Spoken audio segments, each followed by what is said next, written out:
क्या? अरे क्या क्या क्या क्या बोल क्या रहे हो? महल के अंदर तुमने किसी को जाते हुए देखा? ये कैसे मुमकिन है?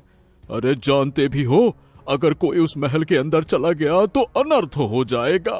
एक आदमी की गलती की सजा पूरा गांव नहीं भुगत सकता। अरे जाओ जाओ जाओ, जल्दी से रोको उसको, वो जो कोई भी है उसको अंदर जाने से रोको।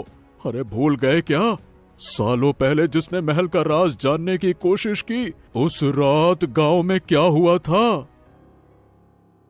जमींदार जी, अब आप ही कुछ कीजिए। उसके सर पर खून सवार है। वो कुछ भी करके आज महल का राज बाहर लाकर ही रहेगा। उसका बड़ा भाई शादी वाली रात को अपने घर से गायब हो चुका है। अब वो उसको तलाश करते करते खुद इस अमरपुर के महल के अंदर गया है। मुझको तो डर है कहीं कोई अनहोनी न हो जाए जमींदार जी। अरे कौन है वो जिसने अमरपुर के महल के भीतर जाने का दुस्साहस किया? क्या उसको नहीं पता अमरपुर के महल का रहस्य क्या है? सुनो, हमें जल्दी से बताओ, उस मंदिर के अंदर जाने वाले इंसान का हुलिया क्या है? हमारे पास ज्यादा समय नहीं है, जल्दी बताओ। जी जमींदार जी, तो उसका हुलिया है बड़ा सा शरीर और उस पे काली चादर डली हुई थी। बस अब क्या कहूं, अंधेरे में उसका चेहरा नहीं देख पाया, बस दौड़कर आपके पास चला आया जिससे पहले कि कोई भी अनहोनी हो जाए। अरे ये क्या हुलिया बता रहा है? ये कोई हुलिया है? जल्दी से चल, इससे पहले कि सब कुछ बदल जाए, जल्दी चल। जमींदार और चमनलाल अमरपुर के महल की तरफ भागे।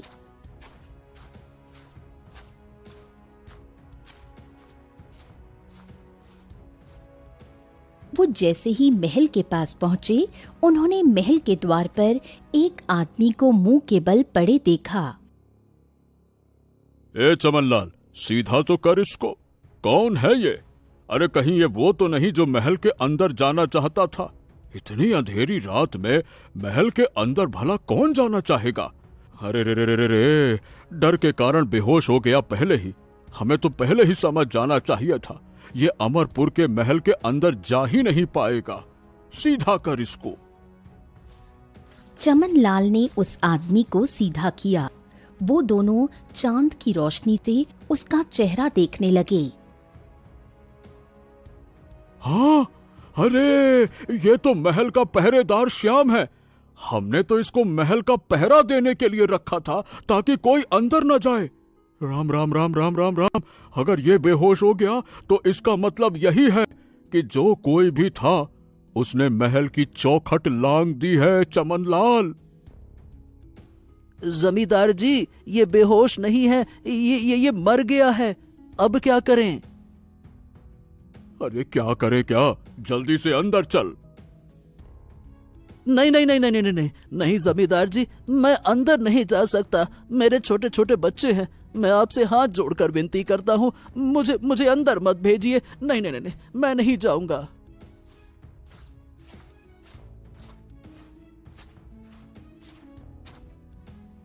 जमींदार जी ने महल के अंदर देखा, जहां एक आदमी की परछाई नजर आ रही थी।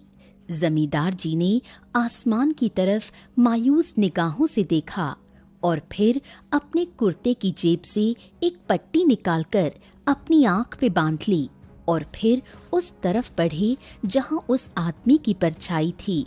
वो आदमी बस अपनी जगह बर्फ की तरह जमा पड़ा था, जैसे उसके शरीर में हरकत करने के लिए जान न बची हो। उसके दांतों की कड़कड़ाहट महल के अंदर के भय को बयान कर रही थी। जमींदार जी के कदमों की आहट सुनकर उस आदमी की जान में जान आई। एक उम्मीद उसकी आंखों में जागी। हाँ, अच्छा हुआ जमींदार जी जो आप आ गए। मेरी तो रूह कांप गई थी इस महल का मंजर देखकर। अब आप आ ही गए हैं तो मुझे जल्दी से इस महल से निकाल लो। मैं इस महल में अब और एक पल भी नहीं रहना चाहता। मुझे बाहर निकालिए। जमींदार ने उस आदमी की बातों को ऐसे टाल दिया जैसे जमींदार ने उसकी बातों को सुना ही ना हो। माफ कर दीजिए महल के रखवाले, इस दुष्ट मनुष्य ने आपके सामने आने की जुर्रत की थी। आपका राज दुनिया के सामने लाना चाहता था, परंतु जब तक इस गांव में जमींदार शुक्राचार्य जीवित है तब तक आपका राज किसी के सामने नहीं आ सकता। यदि किसी ने जबरन महल में घुसने का प्रयास किया तो उसकी भी यही दशा होगी जो आज इस मनुष्य की होने वाली है। अब मुझे आज्ञा दीजिए महल के रखवाले, मुझे आज्ञा दीजिए, इस आदमी को मुझे यही खत्म करना होगा। हाँ, ये आप क्या कर रहे हैं? मुझे मारना चाहते हैं? ऐसा मत कीजिए, मुझे मत मारिए। मैं ये महल का राज किसी को नहीं बताऊंगा, अपने ही सीने में दफन कर लूंगा। आप मुझे कत्ल मत कीजिए, मुझे मत मारिए, मुझे मत मारिए। वो आदमी रोता रहा और जमींदार ने सामने जल रही आग में उस आदमी को धकेल दिया। वो आदमी बार बार चीख रहा था, जमींदार जी मुझे मत मारिए, आप मेरे साथ ऐसा नहीं कर सकते। आखिर आप भी तो एक इंसान हैं। नहीं नहीं नहीं। जमींदार ने उसकी बातों का कोई जवाब नहीं दिया और महल के बाहर आ गया। चमनलाल अब भी वहीं था। जमींदार को सही सलामत बाहर आते देख वो उछलकर उनके पास आया। अरे बाबा रे बाबा, जमींदार जी आप अंदर से जाकर वापस बाहर कैसे आ गए? महल के रखवाले ने आपको कैसे छोड़ दिया? सुना है कि जो भी आज तक इस महल के अंदर गया वो लौटकर वापस नहीं आया, लेकिन आप। चमनलाल, आज जो कुछ भी हुआ उसके बारे में किसी को पता नहीं लगना चाहिए। लोग परेशान हो जाएंगे और हमारा तो यही कर्तव्य है, लोगों की रक्षा करना, उनको सही मार्ग दिखाना। अब इससे पहले कि गांव में श्याम की लाश को देखकर हड़कंप मचे, जल्द से जल्द इसको ठिकाने लगाना होगा। समझ गए? हाँ जी जमींदार, आप निश्चिंत रहिए, किसी को कुछ पता नहीं चलेगा, निश्चिंत रहिए। जमींदार जी वहां से निकलकर गांव की ओर बढ़ गए और कुछ ही देर में सुबह हो गई। सुबह होते ही गांव का एक लड़का वरुण कुएं के पास आकर बैठ गया। तभी गांव की शांति बूढ़ी औरत वहां आई और बोली, क्या बात है बेटा, इतनी सुबह सुबह उठकर कुएं के पास आकर बैठ गए हो? न तुम्हारे हाथ में बाल्टी है न मटका, फिर पानी काहे में भरोगे? अरे पानी भरने कौन आया है काकी, मैं तो यहाँ किसी को देखने आया हूँ। हे ऊपर वाले, इस गांव में अब बस यही देखना बाकी रह गया था। गांव की बहू बेटियां अपनी ही बहू बेटियां होती हैं। अगर तुम उन पर गलत नजर डालोगे तो कल को तुम्हारे घर में भी बहन बेटियां होंगी, कोई उनके साथ भी ऐसा ही करेगा। अब अरे काकी, तू तो परेशान हो गई। अरे गलत नियत से थोड़े ना किसी को देखता हो। पूरे गांव की लड़कियां मेरी बहन है। बस पूरे गांव में एक जमींदार की बेटी है जिससे मैं विवाह करना चाहता हूँ। बाकी सबकी तरफ राम राम राम राम। कोई बुरी नियत नहीं है मेरी। मेरा निशाना एक की जगह फिक्स है।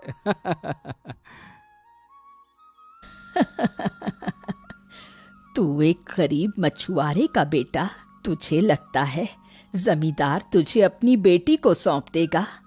उसके एक ही बेटी है, बेटा तो ऊपर वाला जाने कहाँ गायब हो गया। काकी, अब ये बात तो पूरे गांव में आग की तरह फैला मत देना। जमींदार तो बात की बात है, यदि हमारे परिवार में से किसी को भी पता लग गई ना ये बात, मेरे घर वाले खुद अपने हाथों से मुझे मार मार के भरता बना देंगे। लगता है अब ये बात तेरे परिवार वालों को बतानी ही पड़ेगी। ओफो काकी, मैंने ये क्या कर दिया आपको बात बता के, जबकि मैं बचपन से सुनता आया हूं कि गांव की किसी भी बूढ़ी औरत के पेट में कोई बात हजम नहीं होती। फिर भी पता नहीं कैसे मेरी मति मारी गई थी, जो आपके सामने खुली किताब की तरह सब बता दिया। मैंने तो ये सोचा था कि आप मेरी मदद करोगी, पर आप तो मेरी चुगली करने के लिए तैयार हो गई। क्या काकी? बेटा वो बात नहीं है, मैं तो ये सुनकर ही दंग रह गई। गांव में फिर से कोई प्रेम विवाह ना हो जाए जिसका अंजाम फिर से किसी बेटे को चुकाना पड़े। ये आप क्या कह रही हो काकी? कैसा अंजाम? शांति काकी कुछ बोलती तभी वरुण के कानों में एक तोते की आवाज पड़ी। मधुलिका, आज वो फिर से तेरी प्रतीक्षा कर रहा है। वरुण ने सामने देखा जहां मधुलिका खड़ी हुई थी। तुम शांति काकी से मेरे बारे में बात कर सकते हो, परंतु मुझसे नहीं कर सकते। मैं काकी से बात यह है कि तुम जमींदार की बेटी हो और मुझे भय लगता है कि कहीं तुम अपने पिता से कहकर मुझे सजा ना दिलवा दो। मैं एक बहुत ही गरीब आदमी हूं, बस मेरा इतना सा ही तो कसूर है कि मैं तुमसे प्रेम करने लगा हूं। वरुण बेटे, प्रेम सिर्फ तुम ही नहीं करते, मधुलिका बिटिया भी हर रोज यहाँ इसी कुएं में पानी लेने आती है, जबकि उसकी हवेली में तो खुद का कुआं है। शांति काकी, आप ठीक कह रही हो। मेरी मालकिन मधुलिका भी इस मछुआरे के बेटे से प्रेम करती हैं। वरुण, क्या हम विवाह कर सकते हैं? मेरा तोता सच कह रहा है। मैं तुमको बहुत समय से विवाह के बारे में बोलने का सोच रही थी। आज मैंने हिम्मत करके बोल ही दिया। हाँ, लेकिन तुम जमींदार की बेटी हो और मैं एक गरीब मछुआरा। हमारा विवाह भला कैसे हो सकता है? वरुण बिल्कुल ठीक कह रहा है। इस गांव में कोई भी प्रेम विवाह नहीं हो सकता। यदि ऐसा हुआ तो अनर्थ हो जाएगा। काकी, आप तो चुप हो जाइए। ये गांव की पुरानी बातें हैं। हम सुनी सुनाई बातों पे यकीन नहीं करते। मेरी मालकिन मधुलिका का विवाह यदि वरुण से हो गया तो ये सारा दिन और रात मेरा कीमती दिमाग नहीं खाएगी ना। प्यारे तोते, तुम तो ये बताओ, और क्या क्या बोलती है तुम्हारी मालकिन मेरे बारे में? हाँ, और क्या क्या बोलती है। चुप हो जाओ। तुम मेरे मालिक नहीं हो। मेरी मालकिन तो बस मधुलिका ही है। वरुण बेटा, एक बार और सोच लो। ये विवाह उत्तम नहीं है। अब काकी देखो, 2 साल से एक लड़की से अपने दिल की बात नहीं कह पाया। आज वो लड़की सामने से आकर मुझसे विवाह के लिए पूछ रही है, तो मैं कौन से मुंह से मना कर सकता हूं? आप अपने घर चले जाइए, मैं देखता हूं। शांति दुखी मन से वहां से तो चली गई, पर एक अजीब सी बेचैनी उसके मन में घर कर गई थी। वरुण, आज ही मैं पिताजी से हमारे विवाह के बारे में बात करती हूँ। वो कभी नहीं मानेंगे मधुलिका। मुझे लगता है वो मना नहीं कर पाएंगे। तुम मेरे साथ ही हवेली चलो, हम साथ में जाकर पिताजी से बात करते हैं। वरुण हवेली जाने से तो बहुत डर रहा था, परंतु मधुलिका को वो मना नहीं कर पाया था। मधुलिका जमींदार जी के सामने आकर बोली,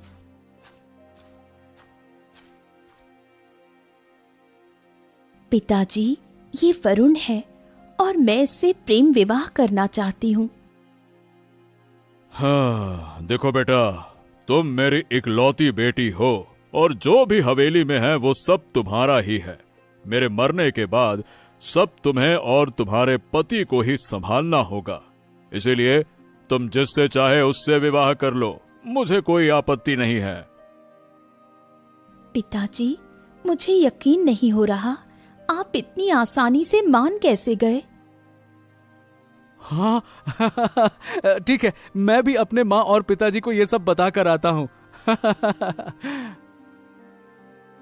हम तुम्हारे माँ और पिताजी को बहुत अच्छे से जानते हैं। वो इतनी जल्दी नहीं मानेंगे। तुम एक काम करो, हम आज ही तुम्हारा विवाह करवा देते हैं। उसके बाद तुम मधुलिका को भी अपने साथ ले जाना। तुम्हारे माता पिता बहू को बेटे के साथ में देखेंगे तो उनको अच्छा लगेगा, फिर वो मना नहीं कर पाएंगे। बाहर खड़ी शांति ये सब सुन रही थी। ये कैसे हो सकता है? जमींदार अपनी बेटी का विवाह एक मछुआरे के बेटे से कैसे कर सकता है, और वो भी इतनी आसानी से? हो ना हो, हमें कुछ ठीक नहीं लग रहा। मुझे जाकर अभी वरुण की माँ को सब बताना होगा, इससे पहले कि देरी हो जाए।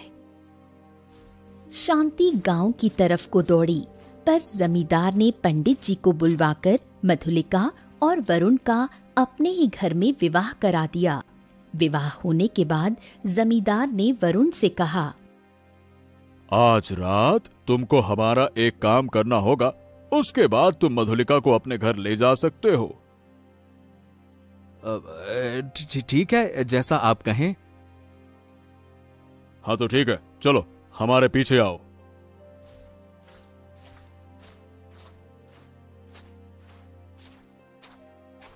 वरुण जमींदार के पीछे पीछे चल दिया।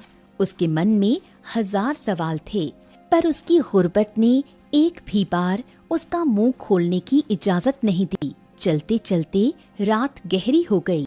जमींदार वरुण को मंदिर के पास ले आए। सुनो, तुम इस मंदिर के अंदर जाओ और अंदर जो भगवान की मूर्ति है उससे अपने आने वाले जीवन के बारे में मन्नत मांग कर आओ। जाओ जाओ जाओ जाओ। हैं? देखिए, माफ करिएगा जमींदार जी, लेकिन मेरी माँ कहती है कि अंदर जो भी गया है वो कभी लौट कर नहीं आया। अरे ये सब सुनी सुनाई बातें हैं, तुमको उन बातों से डरने की कोई जरूरत नहीं है बेटा। मैं बाहर खड़ा हूं ना, तुमको कुछ नहीं होगा। जाओ जाओ, तुम जाओ। ठीक है जमींदार जी, मैं अंदर जाता हूं। वरुण जैसे ही अंदर गया, जमींदार के चेहरे पर एक कुटिल मुस्कुराहट आ गई।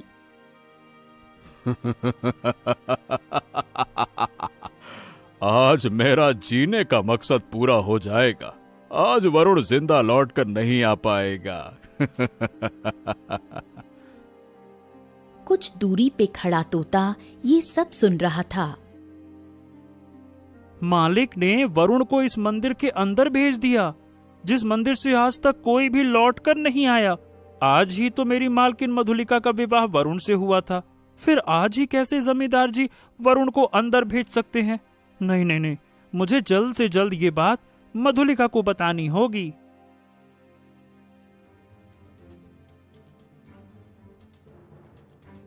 तोता उड़ते हुए मधुलिका के पास पहुंच जाता है। मधुलिका, गजब हो गया। क्या हुआ? तुम इतने घबराए हुए क्यों हो?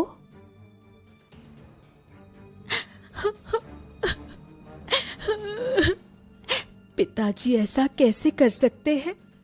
मुझे तो लगा था पिताजी मेरे और वरुण के विवाह से खुश हैं, पर ये विवाह उनकी सिर्फ एक चाल थी ताकि वरुण को उस मंदिर के अंदर भेज सके। तभी वहां मधुलिका की मां लता आ गई। ये तुमने क्या कर दिया? क्या तुमको नहीं पता था? इस गांव में कोई भी प्रेम विवाह नहीं हो सकता था। सालों पहले जो हुआ, क्या तुमको उसके बारे में नहीं पता? मुझे माफ कर दीजिए, मुझे लगा सब सुनी सुनाई बातें थी। अब मैं क्या करूं? मुझे कोई रास्ता बताइए माँ, जिससे मैं अपने पति को बचा सकूं। सालों पहले मेरे बेटे को इस मंदिर ने अपने अंदर कैद कर लिया था। वहां एक बहुत ही बुरी शक्ति रहती है, जो आज तक न किसी के सामने आई, न किसी ने उसको देखा। जिसने भी उस बुरी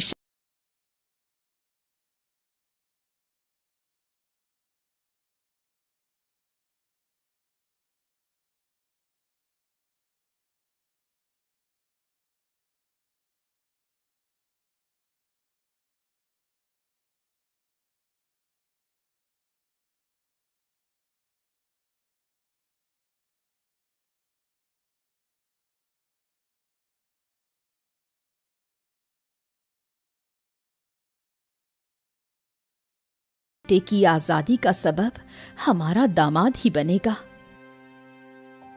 माँ, तो इसीलिए पिताजी हमारे विवाह के लिए इतनी जल्दी मान गए थे।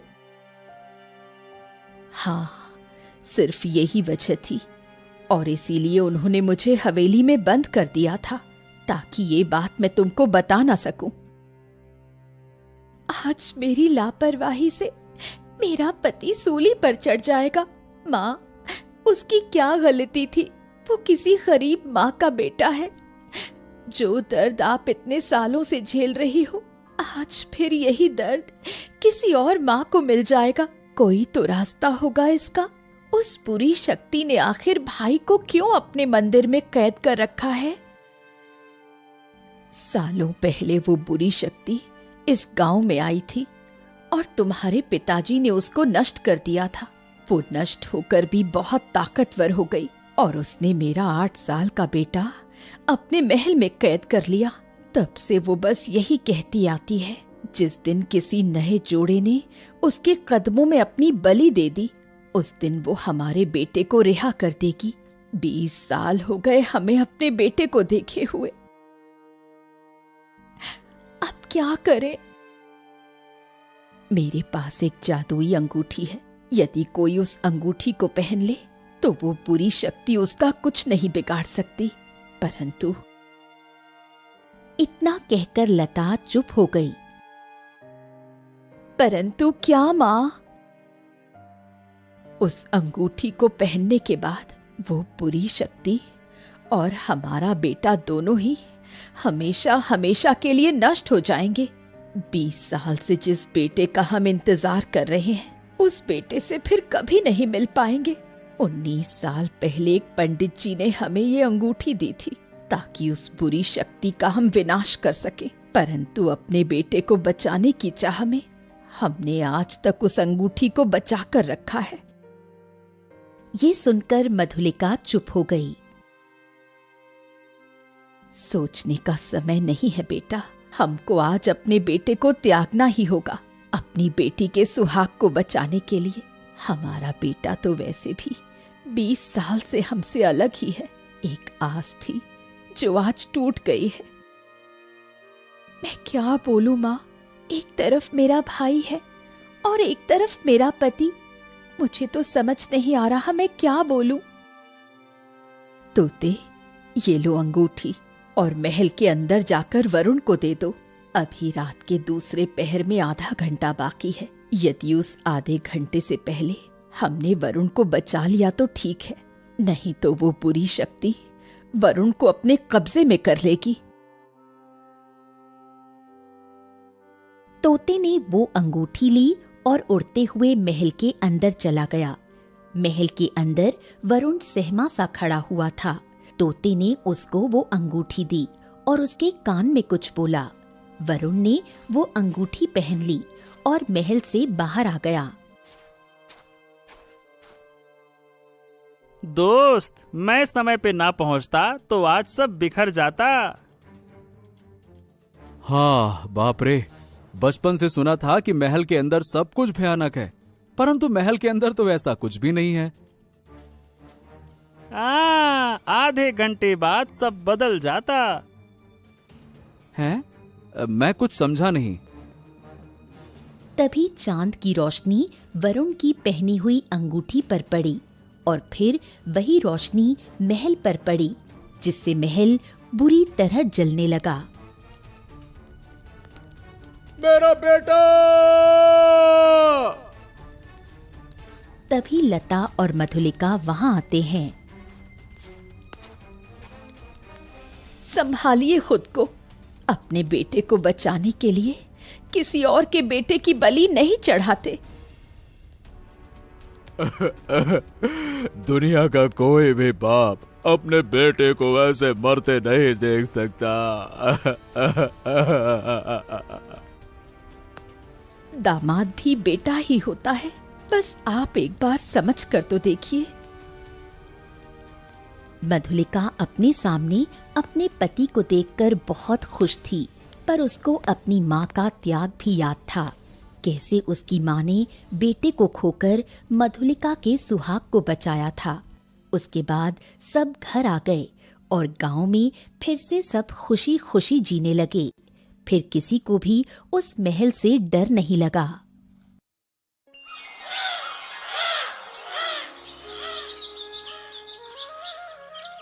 मुकेश, इस बार ठंड बहुत ज्यादा पड़ रही है। क्या होगा हमारा, कैसे होगा गुजारा? मैं भला चिंता कैसे ना करूं मुकेश। आप देखो, लकड़ियां भी बहुत कम बची हैं, आज जलाने भर बस। अगर लकड़ियां भी खत्म हो गई तो फिर हमारा क्या होगा? अरे शांति, तू चिंता मत कर, मैं सब कुछ देख लूंगा। लेकिन एक बात तो माननी पड़ेगी, इस साल ठंड बहुत ही ज्यादा है। चलो मैं एक काम करता हूँ कि खेत में काम जल्दी कर लेता हूँ रात होने से पहले, है ना? मैं भला चिंता कैसे ना करूं मुकेश।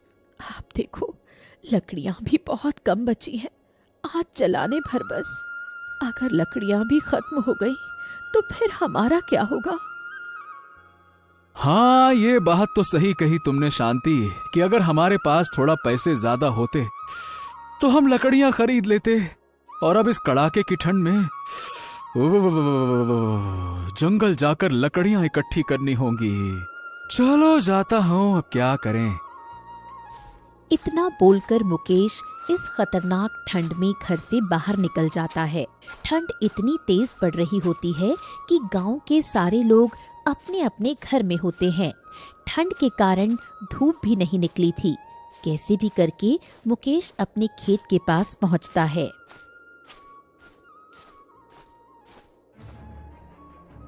अरे ये क्या, आज तो अच्छे से धूप भी नहीं आई। अरे भगवान, क्या होगा? ऊपर से कल ठाकुर साहब अपने पैसे लेने आ जाएंगे। क्या करूं, कैसे दूंगा उनके पैसे? चलो पहले जल्दी से लकड़ी इकट्ठा कर लेता हूं, नहीं तो रात हो जाएगी और जंगली जानवर घूमने लगेंगे। हाँ। मुकेश उदास होकर जंगल की ओर निकल जाता है। थोड़े समय बाद कुछ लकड़ियां इकट्ठा कर घर की ओर रवाना हो जाता है। ठंड के कारण सूखी लकड़ियां मिलना बहुत मुश्किल हो रहा था, जिससे गांव वाले और भी परेशान हो गए थे। दूसरे दिन ठाकुर, जो इस गांव का जमींदार था, जो इन गरीब किसानों को ज्यादा सूद पर पैसे दिया करता था, आज ये ठाकुर गुस्से में मुकेश के घर पहुंचा और जोरों से आवाज लगाई।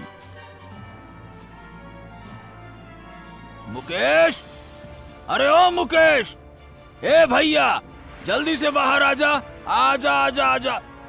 आज तो मैं अपने पैसे लेकर ही जाऊंगा। अरे कहाँ रह गया रे? बाहर आ, जल्दी से बाहर आ।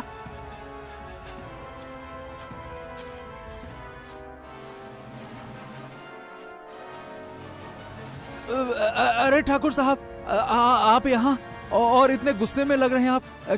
क्या बात है? क्या बात है? अरे गुस्सा तो होऊंगा ना, मेरे पैसे जो तुमने अभी तक नहीं दिए। बात करता है क्या बात है? चल ठीक है, ला जल्दी से मेरे पैसे वापस कर। 2 महीने बीत गए, तूने बोला था कि 1 महीने में वापस कर देंगे। अब निकाल भैया जल्दी से पैसे निकाल। ठाकुर साहब, अभी तो मेरे पास पैसे नहीं है। मैं कहाँ से पैसे दूं? कृपया करके एक बार, बस एक बार, 1 हफ्ते का समय और दे दीजिए। 1 सप्ताह के बाद मैं आपके पैसे लौटा दूंगा। इस बार मैं वादा करता हूँ, बिल्कुल देर नहीं करूंगा, लौटा दूंगा। हाँ। ठाकुर मानने वालों में से कहा था, लेकिन मुकेश का मासूम चेहरा देखकर ठाकुर 1 हफ्ते का समय देने के लिए मान गया। ठीक है ठीक है, अब इतनी विनती कर रहा है तो एक आखिरी मौका दे देता हूँ। लेकिन याद रखना, 1 सप्ताह के अंदर अगर पैसे नहीं मिले ना, तो अपनी जमीन भूल जाना।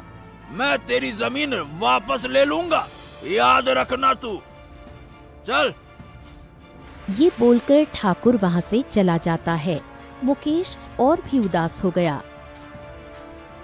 ठंड से बचने के लिए एकमात्र सहारा लकड़ियां थीं, जो जंगल से लाना और मुश्किल होता जा रहा था। मुकेश घर से बाहर निकलता है लकड़ियां इकट्ठी करने। तभी रास्ते में उसका दोस्त गौतम मिल जाता है। और भाई मुकेश, क्या हाल चाल है? अरे अरे भाई, इतनी ठंड में कहाँ चल दिए? अरे गौतम भाई, तुमको तो पता ही है कि मेरे पास उतने पैसे हैं नहीं कि मैं बाजार जाकर तुम्हारे जैसे लकड़ियां खरीद सकूं। इसीलिए जा रहा हूं जंगल में, कुछ सूखी लकड़ियां मिल जाती तो भाई मेरा भी कुछ काम हो जाता। ठंड तो बहुत कड़ाके की पड़ रही है, क्या कहें। हाँ मुकेश भाई, ये बात तो तुमने बिल्कुल सही बोला। अरे गांव के सभी लोगों का यही हाल है। अरे क्या करें, अरे इतनी ठंड में तो बाहर निकलना भी मुश्किल हो रहा है। क्या होगा हमारा, भगवान ही जाने। इतनी बात कर मुकेश जंगल की तरफ निकल जाता है। थोड़ी देर बाद मुकेश जंगल में लकड़ियां इकट्ठी कर ही रहा होता है कि अचानक उसे एक छोटा सा बच्चा रोता हुआ दिखाई दिया। बच्चा अकेला था, ठंड से कांप रहा था। मुकेश उसके पास गया और जाकर बोला, अरे अरे अरे अरे, इतनी ठंड में तुम इस जंगल में क्या कर रहे हो? और तुम्हारे माता पिता कहाँ हैं? तुमको ठंड नहीं लग रही?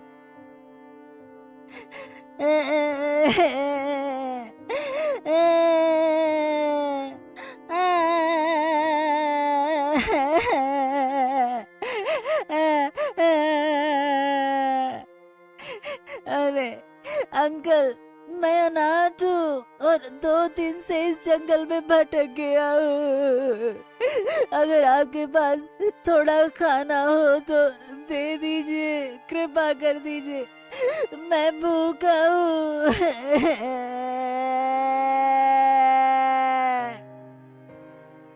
मुकेश अपने मन में सोचने लगा कि इस बच्चे को इस भयानक ठंड में नहीं छोड़ सकते। इसलिए मुकेश ने इस बच्चे को अपने घर ले जाना सही समझा। वो बेटा, तुम चलो मेरे साथ, तुम मेरे घर में रहना आज से, ठीक है? चलो चलो चलो चलो, बहुत ठंड है, आज से तुम वहीं रहना। अरे चलो जल्दी से। ठीक है अंकल, चलिए मैं चलता हूँ आपके साथ।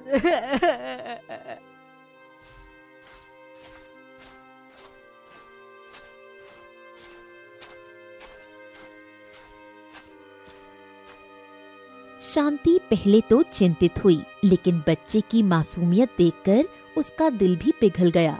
उन्होंने बच्चे को अपना ही समझ लिया और उसका नाम रखा शक्ति। शक्ति बहुत ही समझदार बच्चा था। वो घर के कामों में भी मदद करता था और खेत पर भी मुकेश का हाथ बटाता था। कुछ दिन बीतने के बाद,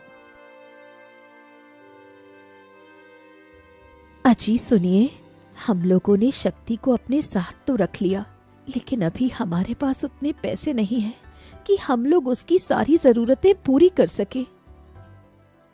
हाँ शांति, ये बात तो तुम सही बोल रही हो, लेकिन पता है ये बच्चा ना बहुत तेज और समझदार है। अरे जब से ये मेरे साथ खेत में काम करने लगा है, बाप रे बाप, मैं तो देखता हूँ ये बहुत मेहनती है और बहुत दिल से काम करता है। हाँ, और भाग्यवान। मुझे लगता है कि इस लड़के में कुछ ना कुछ तो खास है। हाँ अंकल, क्या आज हम लोग काम करने नहीं जाएंगे? अरे तुम्हें कितनी बार कहा है, अब से हम तुम्हारे मम्मी और पापा जैसे हैं, तो तुम हमें मम्मी और पापा ही बुलाया करो, समझे? हाँ ठीक है मम्मी, जैसा आप बोलो। अरे बेटा शक्ति, आज तुम्हें कोई काम नहीं करना है। अरे आज ठंड बहुत पड़ रही है, मैं बस लकड़ियां लेकर आता हूँ। तुम दोनों जो लकड़ियां अभी जल रही हैं, उसी के पास बैठो, बढ़िया से आग तापो, है ना? मैं और लकड़ियां लेकर आता हूँ। और फिर हर रोज की तरह मुकेश जंगल में चला जाता है लकड़ियां लाने।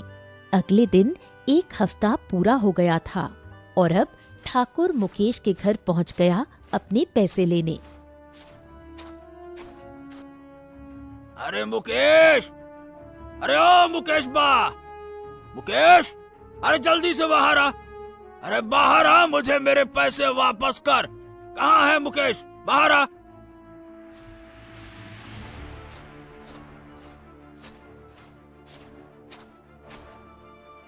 अरे अरे ठाकुर साहब, रुकिए रुकिए रुकिए रुकिए, मैं अभी आपके पैसे लाता हूँ, आप रुकिए, मैं लाता हूँ। फिर मुकेश घर के अंदर जाता है और जितने पैसे उसके पास बचे थे वो सारे पैसे ठाकुर को दे देता है। मुकेश की पत्नी शांति और शक्ति भी वहाँ पर आ गए। अरे अरे ये तो पूरे पैसे नहीं है। तूने तो कहा था कि 1 सप्ताह के बाद मेरे पूरे पैसे दे देगा। ये क्या चिल्लर दे रहा है तू? ठाकुर साहब देखिए, अभी मेरे पास जितने पैसे थे मैंने सारे पैसे आपको दे दिए। मैं आपसे वादा करता हूँ कि अगली बार पूरे पैसे आपको लौटा दूंगा, पक्का वादा करता हूँ। मुझे माफ कर दीजिए, मेरे पास कुछ पैसे कम पड़ गए। पैसे कम पड़ गए? चल ठीक है, मैं तेरे को 1 महीने का समय देता हूँ और ये आखिरी बार, समझ लेना, ये आखिरी बार है। अगर इस बार पैसे नहीं मिले तो मैं तेरा घर भी ले लूंगा और जमीन भी ले लूंगा, ठीक है? याद रखना, ठाकुर का कहा है और ठाकुर का कहा बदलता नहीं है। ये बोलकर ठाकुर वहाँ से चला जाता है। ठंड और भी तेज पड़ने लगी थी और अब मुकेश का लकड़ियाँ लाने का समय हो गया था। लेकिन इस बार मुकेश के साथ शक्ति भी जंगल में लकड़ियाँ इकट्ठी करने गया। जैसे ही दोनों जंगल पहुँचे तब मुकेश को सूखी लकड़ियाँ नहीं मिल रही थीं। तभी शक्ति को एक ऐसी जगह पता थी जहाँ बहुत से सूखे पेड़ गिरे हुए थे। वहाँ बहुत लकड़ियाँ थीं, जिसे देख मुकेश खुश हो गया और लकड़ियाँ उठाकर घर ले आया। इस बार लकड़ियाँ ज्यादा आई थीं, जिसे देख शांति भी खुश हो गई। अरे शांति शांति, अब लगता है कि हमें लकड़ियों की कमी नहीं होने वाली। हाँ, अरे क्योंकि हमें जंगल में बहुत सारी लकड़ियाँ मिली हैं और वो भी हमारे शक्ति ने बताया उस जगह पे। हाँ, ये तो बहुत अच्छी बात है। चलो, अब कम से कम घर में ठंड से राहत मिलेगी। ठंड के बढ़ने के कारण रामचरण, जो गांव के सरपंच थे, वो एक दिन सारे गांव वालों को गांव की चौपाल के पास इकट्ठा करते हैं और बोलते हैं, हाँ, बहुत ठंड है, मैं समझ सकता हूँ, और मैं आप सभी की समस्याएं बहुत अच्छे से समझ सकता हूँ। यह केवल किसी एक परिवार के साथ नहीं, बल्कि पूरा गांव इस भयानक ठंड से जूझ रहा है। अरे ठंड इतनी ज्यादा पड़ रही है कि खेतों में काम करना तो छोड़ो, घरों में रहना भी मुश्किल हो गया है। देखो, मेरे हाथ कांपे जा रहे हैं, मेरी जबान क्या कहूं, लड़खड़ा रही है, इतनी ठंड है। सरपंच जी, ये बात तो आप ठीक बोल रहे हैं, लेकिन हमारे पास लकड़ियों को लेकर भी बहुत बड़ी समस्या है। हमारे गांव में उतनी लकड़ियां नहीं है कि हम इस ठंड में अपना गुजारा कर पाएं, और दूसरे गांव के लोग बहुत महंगे दामों पर लकड़ियां बेच रहे हैं और हमें मजबूरन उनसे महंगी महंगी लकड़ियां लेनी पड़ती हैं। क्या करें, इस ठंड से बचाव के लिए कुछ न कुछ तो करना पड़ेगा। देखो भाई, मैं इस लकड़ियों के समस्या पर दूसरे गांव के मुखिया से बात कर रहा हूं। जैसे ही कोई समाधान निकलता है, मैं आप लोगों को जल्द ही बताऊंगा। अरे लेकिन सरपंच जी, इसमें तो ज्यादा दिन का समय लगेगा। तब तक इन गरीब किसानों का क्या होगा जिनके पास कुछ ही पैसे बचे हैं लकड़ियां खरीदने के लिए? बताइए भला। देखो, मेरी बात ध्यान से सुनो। इस मुश्किल घड़ी में हम सबको एक दूसरे का साथ देना होगा। मैं इस गांव के सभी अमीर भाइयों को बोलूंगा कि जो लोग कुछ सहायता कर पाए, हमारे किसान भाइयों का सहायता करिए। सरपंच की बात सुनकर गांव वालों को थोड़ी राहत मिली, लेकिन अभी भी लकड़ियों की समस्या थी और जोरदार ठंड से लोग अपने अपने घरों में ही रहना पसंद कर रहे थे। लेकिन दूसरी ओर मुकेश और शक्ति जंगल की ओर रवाना हो गए लकड़ियां इकट्ठी करने। इस बार मुकेश और शक्ति उसी जगह पर गए जो शक्ति ने दिखाई थी और उन्हें बहुत सारी सूखी लकड़ियां मिली। लगता है भगवान ने हमारी सुन ली है। कुछ दिन से आप लोग बहुत लकड़ियां लेकर आ गए हैं। अब हमारे पास 10 से 15 दिनों की लकड़ियां हो गई हैं। तभी शक्ति के मन में एक बात आती है और वो मुकेश को बोलता है, बाबा, हमारे पास बहुत लकड़ियां हो गई हैं और जंगल में वो जगह भी कोई नहीं जानता, क्योंकि सब वहाँ जाने से डरते हैं जंगली जानवर के कारण। हाँ, क्यों न हम वो सारी लकड़ियाँ हमारे गांव वालों को बहुत ही कम दामों पर बेचने लगे। इससे हमारे घर में भी बहुत सारे पैसे आएंगे और गांव वालों को भी बाहर से लकड़ियाँ नहीं खरीदने पड़ेंगी। क्या कहते हैं बाबा? अरे वाह शक्ति, वाह वाह वाह वाह, ये तो तुमने बहुत अच्छी बात कही। चलो कल से ही हम लोग वो लकड़ियां गांव में बेचना चालू कर देते हैं। हाँ। शांति मुकेश और शक्ति की बातों को सुनकर बहुत खुश हुई और मन में सोचने लगी कि शायद यहाँ से उनकी जिंदगी अच्छी होगी। और ठीक ऐसा ही हुआ। मुकेश और शक्ति रोज जंगल जाते और लकड़ियां इकट्ठी कर ले आते। उसके बाद गांव में घूम घूम कर बेचा करते। शुरुआत में मुकेश और शक्ति को काफी मुसीबतों का सामना करना पड़ रहा था, लेकिन उन्होंने हार नहीं मानी। अरे शांति शांति शांति, शक्ति का सुझाव बहुत काम का निकला। हाँ, अरे इससे हमारी बहुत मदद हो रही है। देखो अभी कुछ लोग ही हमारी लकड़ियां खरीद रहे हैं, लेकिन तुम देखना धीरे धीरे सब लोग हमारी लकड़ियां खरीदने लगेंगे। हाँ हाँ बाबा, और कल से हम लोग और सारी लकड़ियाँ लेकर आएंगे और भी ज्यादा लकड़ियाँ बेचेंगे। हाँ। चला जा, अब खाना खा ले। मैंने तेरे लिए स्वादिष्ट खाना पकाया है। अच्छा मम्मी, चलो ना जल्दी से, बहुत भूख लगी है, कुछ खाने को दे दो। इसी तरह कुछ दिन बीत जाते हैं और अब पूरे गांव वालों को पता चल जाता है कि इस गांव में सबसे कम दाम में मुकेश ही लकड़ियां बेचता है। कम दाम की वजह से मुकेश की लकड़ियों की खूब बिक्री होने लगी, जिससे गरीब किसान भी अब मुकेश से ही लकड़ियां लेने लगे। एक दिन मुकेश और शक्ति लकड़ियां बेचकर घर लौट रहे थे, तभी उन्हें मुकेश का दोस्त गौतम मिल जाता है।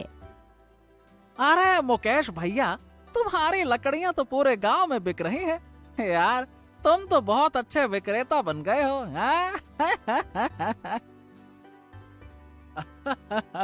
अरे नहीं गौतम भैया, ये सब मेरे बेटे शक्ति का कमाल है। इसी की वजह से ही आज हम लोग गरीब लोगों को भी कम से कम दाम में लकड़ियां दे रहे हैं। हाँ। अच्छा, ये वही बच्चा है ना जिसे तुम जंगल में अकेला देखकर लाए थे, क्यों, है ना?